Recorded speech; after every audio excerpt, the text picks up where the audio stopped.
और चलिए महाराष्ट्र के बाद अगली बड़ी खबर आपको गाजियाबाद से बताते हैं। बीजेपी राष्ट्रीय अध्यक्ष जेपी नड्डा आज करेंगे अभियान की शुरुआत। सुबह मेरी माटी मेरा देश अभियान की शुरुआत करेंगे जेपी नड्डा।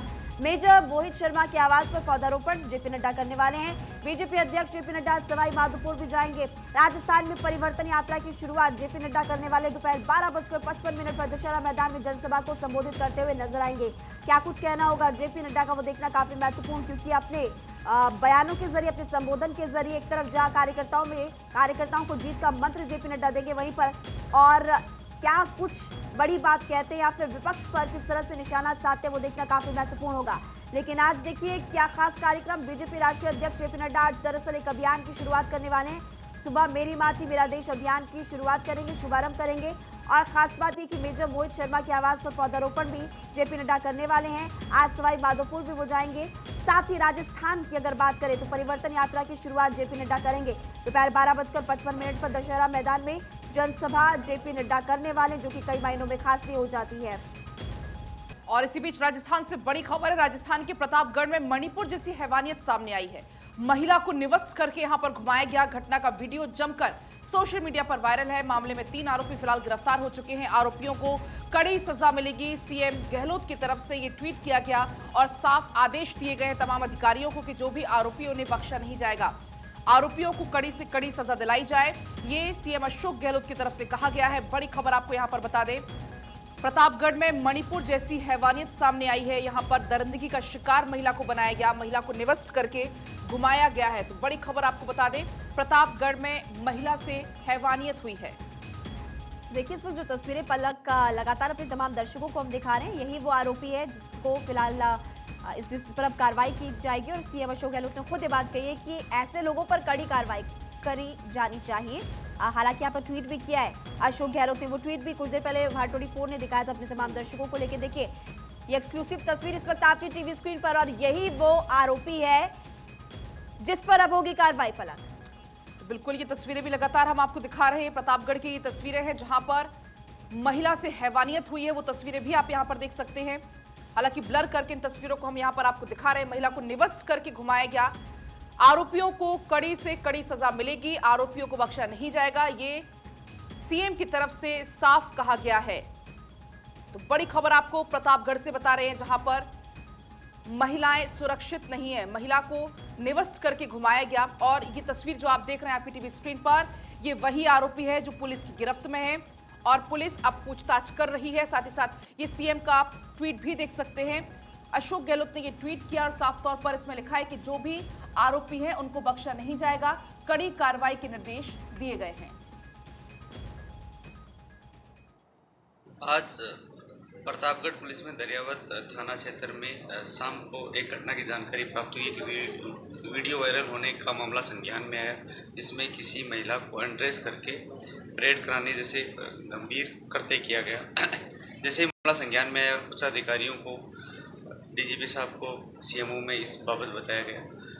हमने त्वरित कार्रवाई करते हुए जिले में 6 टीमों का गठन किया गया। ऐसे सभी पुलिस के कांस्टेबल से लेकर उच्च अधिकारी तक जो दरियावत क्षेत्र में कार्य कर चुके हैं, उन सबको दरियावत थाने में तुरंत तलब किया गया, ताकि एक मजबूत टीम बना के जितने भी अपराधी हैं जिन्होंने कृत्य किया उनका चिन्हीकरण करके उनको पकड़ा जा सके।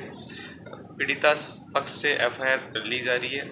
पुलिस पूरा प्रयास करेगी जल्द ही मुलजिमों की गिरफ्तारी। इस तरीके से बार बार राजस्थान की पुलिस व्यवस्था, राजस्थान की कानून व्यवस्था के बारे में मुख्यमंत्री, जो गृह मंत्री भी हैं, उन पर जो सवाल खड़े होते हैं, उनकी जो नाकामी जाहिर होती है, क्योंकि अपराध चाहे घर के भीतर हो या घर के बाहर घटित होता हो, उसके बारे में सरकार जिम्मेवारी से नहीं बच सकती। और समाज को कहें, लेकिन सरकार का इकबाल जब खत्म होता है तब अपराधियों के हौसले बुलंद होते हैं।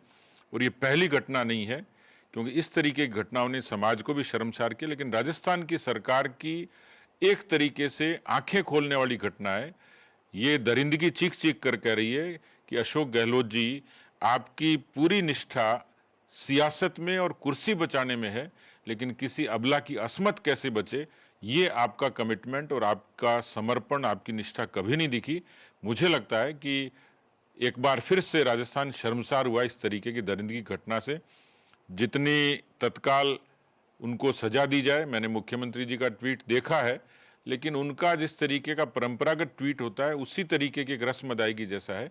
हम जब मानेंगे कि जब अपराधियों को फास्ट ट्रैक के जरिए तत्काल से तत्काल सजा मिले। और अगली बड़ी खबर है गृह मंत्री अमित शाह के छत्तीसगढ़ दौरे से जुड़ी हुई। बघेल सरकार के खिलाफ में आरोप पत्र जारी करने वाले हैं शाह।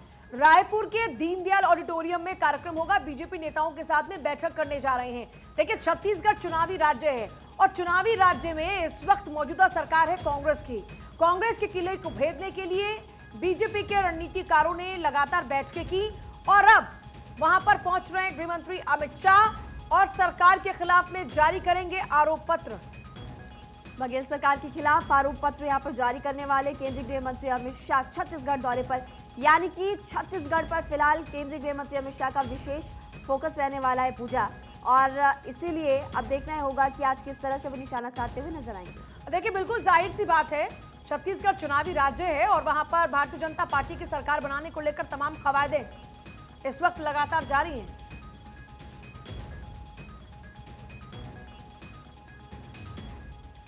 आप सभी को सूर्य नमस्कार। अब आप सोच रहे हैं कि आज ये सूर्य नमस्कार की बात क्यों नहीं लगी। वैसे तो पूरा देश जानता है कि आज आदित्य L1 की लॉन्चिंग है। 11:50 पर आदित्य L1 की लॉन्चिंग होगी और बड़ी बात यह है कि ये भारत का पहला सन मिशन है, यानी अब हम चांद की नहीं बल्कि हम सूरज की भी बात करेंगे। बिल्कुल आप सही कह रही हैं। और अभी फिलहाल इस वक्त मेरे पास एनबीटी और इसमें भी ये लिखा हुआ है पूजा, जैसे कि आपने बताया, सूर्य नमस्कार। आज सूर्य की तरफ बढ़ेंगे कदम, एक ये हेडलाइन है।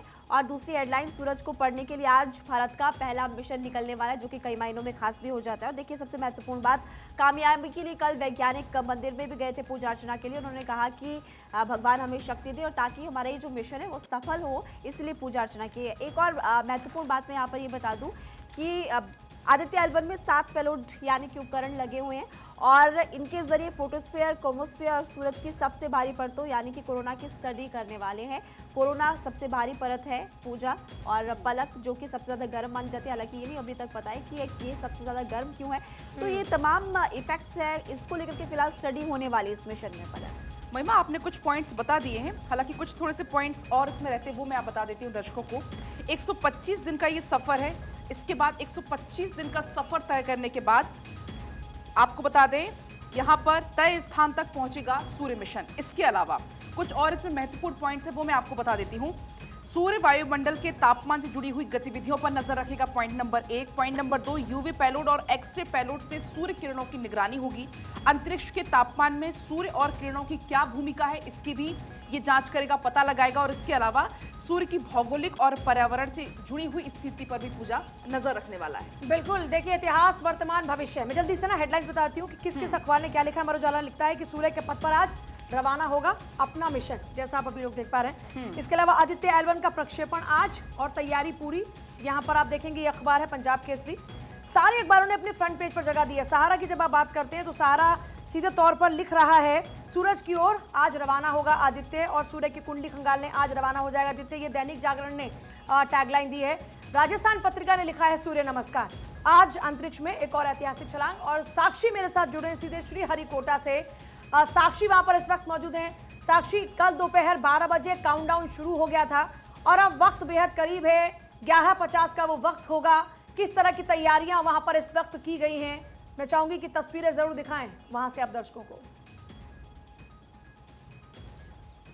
बिल्कुल पूजा, फिलहाल इस वक्त हम सतीश धवन स्पेस सेंटर में मौजूद हैं श्री हरिकोटा, और यहीं से कुछ दूरी में यहाँ पर रखा गया है, प्लेस किया गया है PSLV XL को, जिसकी मदद से सूर्य मिशन को आज लॉन्च किया जाएगा। भारत एक और इतिहास रचने जा रहा है और आज का दिन बेहद महत्वपूर्ण हो जाता है, न केवल इस वजह से कि हम सोलर मिशन लॉन्च कर रहे हैं, बल्कि इस वजह से भी क्योंकि ये भारत का पहला सोलर मिशन है। और साथ साथ में एक और इंपॉर्टेंट बात यह है कि भारत को विश्वगुरु बनने से इस मिशन के लॉन्चिंग के बाद में कोई भी नहीं रोक सकता है, क्योंकि जिस तरीके से हमने 23 तारीख को सफलतापूर्वक लैंडिंग करी चंद्रमा की सतह पर, उसके महज 10 दिन के भीतर भीतर ये मिशन हम लॉन्च कर रहे हैं। इस वक्त मैं आपको तस्वीरें दिखाना चाहूंगी। हलचल लगातार बढ़ती जा रही है, जिस तरीके से समय बढ़ रहा है। हालांकि यहाँ पर सिक्योरिटी के बहुत ज्यादा पुख्ता इंतजाम है, केवल उनको अंदर आने दिया जा रहा है जिनके पास में पासेस अवेलेबल हैं। इवन हम लोगों के लिए भी यहाँ पर पासेस बनवाए गए हैं। वहीं यहाँ पर मैं रिक्वेस्ट करूंगी कि विवेक से, कैमरा पर्सन से, कि यहाँ पर यहाँ एक स्क्रीन लगाई गई है, इसमें लगातार temperature, date, time, pressure, wind speed, सब कुछ की डिटेल्स दी जा रही है। और सब कुछ जब अनुकूल होगा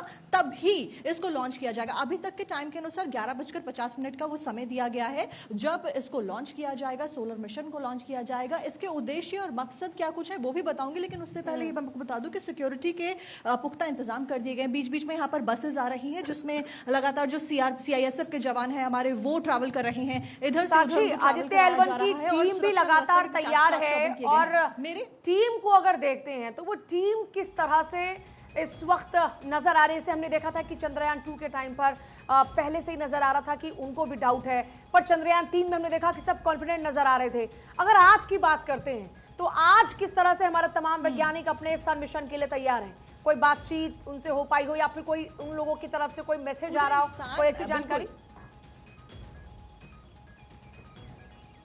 पूजा, इसरो के जो चीफ है एस सोमनाथ वो कल वेंकटेश्वर गए थे। इस जो सोलर मिशन है उसका छोटा सा मॉडल लेकर वो गए थे, क्योंकि पूजा अर्चना हमेशा हमारी संस्कृति का एक अहम भाग रहा है और खासा मान्यता होती है। तो वो पूजा अर्चना पहले उनके द्वारा की गई और एक कॉन्फिडेंस साइंटिस्ट के अंदर बहुत ज्यादा देखने को मिल रहा है और तमाम लोगों में भी देखने को मिल रहा है। न केवल इस वजह से क्योंकि प्रधानमंत्री ने खुद हौसला अफजाई करी, बल्कि इसलिए क्योंकि इस वक्त न केवल भारत बल्कि पूरा विश्व भारत की सराहना कर रहा है और इसरो ने वो काम कर दिखाया है जिससे पहले हम केवल नासा से आशा ऐसी लगाते थे। एक बार मैं आपको ये भी दिखा दूं कि इस तरफ मेरे यहां पर लोगों के बैठने का इंतजाम किया गया है। यहां से आगे जाकर एक व्यू पॉइंट बनाया गया है जहां पर स्क्रीन लगाई जाएगी और वहां पर लोगों के बैठने की व्यवस्था की जाएगी। वो एक लौता ऐसा पॉइंट है जहां पर लोगों को बड़ी संख्या में इकट्ठा होने के लिए कहा गया है। वहीं इस साइड यहां पर स्पेस सेंटर है। यहां से कुछ दूर जाके ही सोलर मिशन और उसकी जो प्रोजेक्टर्स हैं और जो साइंटिस्ट के बैठने का एरिया है वो है। फिलहाल इस वक्त हम मिड पॉइंट में मौजूद हैं और अब से कुछ ही देर बाद यहां पर जो गतिविधियां हैं वो बढ़ती हुई नजर आएगी, हलचल है वो बढ़ती हुई नजर आएगी। लेकिन बेहद महत्वपूर्ण बात ये हो जाती है कि सोलर मिशन के लॉन्च के बाद में हम एक बड़ी शक्ति के तौर पर उभरेंगे, बड़ी इकोनॉमी के तौर पर उभरेंगे, क्योंकि सोलर मिशन का उद्देश्य है। और वैसे भी भारत इस वक्त सुपर पावर है, भारत बहुत ताकतवर देश आज है। अच्छा ये बताइए, जब आप वहां पर पहुंची, क्योंकि चंद्रयान 3 के बाद अब हमने देखा है कि पूरे देश भर में खुशी का माहौल है, अभी आदित्य L1 को लेकर जो आसपास के लोग हैं उनसे आपकी बातचीत हुई है, उनको कितना जोश आदित्य L1 को लेकर, इस मिशन को लेकर? बहुत हाई है लोगों में, खासतौर पर चंद्रयान 3 की सफलतापूर्वक लैंडिंग के बाद में बहुत ज़्यादा जोश में लोग नजर आ रहे हैं। और आप देखिए सुबह से ही लोग यहाँ पर पहुंच रहे हैं, फोटोग्राफी करवा रहे हैं। हालांकि लैंग्वेज यहाँ पर एक बैरियर है क्योंकि साउथ पड़ जाता है और उस वजह से लोग इंग्लिश भी मुश्किल से ही समझ पाते हैं और तमिल में ही बात करते हैं। लेकिन जो जोश है, जो उत्साह है, जो चमक है आंखों में और जो मुस्कुराहट है वो सब कुछ बयां कर दे रही है। लेकिन कई सारे लोगों से हमने यहाँ पर बातचीत करी जब हम एयरपोर्ट पर आए थे, और इवन कल रात को भी हमारी टीम क्योंकि लगातार यहाँ पर मौजूद है रात से, उस बीच रात को जो लोग थे उनका ये कहना था कि हम बैंगलोर से ट्रैवल करके आए हैं, कोई कह रहा था हम यहाँ से ट्रैवल करके आए हैं सिर्फ और सिर्फ इसकी लॉन्चिंग के देखने के लिए और सिर्फ लॉन्चिंग के गवाह बनने के लिए। क्योंकि कुछ लोगों का कहना ये था कि हम चंद्रयान 3 की लैंडिंग नहीं देख पाए थे, लॉन्चिंग के वक्त यहाँ नहीं आए थे, लेकिन हम सक्सेसफुल हुए। उसके बाद आशाएं और आकांक्षाएं काफी सारी बढ़ जाती हैं सोलर मिशन के साथ, क्योंकि पहला सोलर मिशन है। तो इसलिए चंद्रयान 3 वहां से लगातार फोटोज भेज रहा है और उसके बाद से लोगों की एक्साइटमेंट और भी ज्यादा आदित्य L1 को लेकर हो गई है कि आदित्य L1 कब पहुंचेगा अपनी कक्षा में, कब वहां से फोटोज भेजना शुरू करेगा। बिल्कुल पलक, अगर आदित्य L1 की बात करूं, पहले तो इसका नाम बहुत इंटरेस्टिंग है। आदित्य L1 इसका नाम इसलिए रखा गया है कि आदित्य का मतलब होता है सन। अब L1 का मतलब है लैग्रेंज 1 पॉइंट। लैग्रेंज 1 पॉइंट वो पॉइंट है पृथ्वी और सूरज के बीच में जहां पर इसको प्लेस किया जाएगा। इस जगह पर पहुंचने में, जैसे चंद्रमा की सतह पर पहुंचने में हमारे रोवर को टाइम लगा था, तो ऐसे ही इसको भी टाइम लगेगा। 120 दिन का वो समय, यानी कि 4 महीने इसको लगेंगे ऑर्बिट के चक्कर काटने के बाद। स्टेशनरी पॉइंट यानी कि L1 पॉइंट वो पॉइंट है जो कि हेलो ऑर्बिट में है। हेलो ऑर्बिट L1 पॉइंट के आसपास का ऑर्बिट होता है। अब हेलो ऑर्बिट में L1 पॉइंट पे अगर किसी भी सैटेलाइट को प्लेस किया जाता है, सरल भाषा में समझेंगे तो वो पॉइंट ऐसा पॉइंट है जहां पर एक्लिप्स यानी कि ग्रहण के बिना वो लगातार सूर्य को देख सकता है और लगातार जब हम L1, बहुत शुक्रिया साक्षी, जब हम L1 पॉइंट की बेसिकली बात करते हैं, L1 पॉइंट वो सेफ एरिया भी है जहां पर सीधे तौर पर नजर रखी जा सकती है सूरज के ऊपर। छोटा सा ब्रेक हमको लेना होगा, ब्रेक के बाद भी लगातार हमारे खास जो कार्यक्रम है वो जारी है।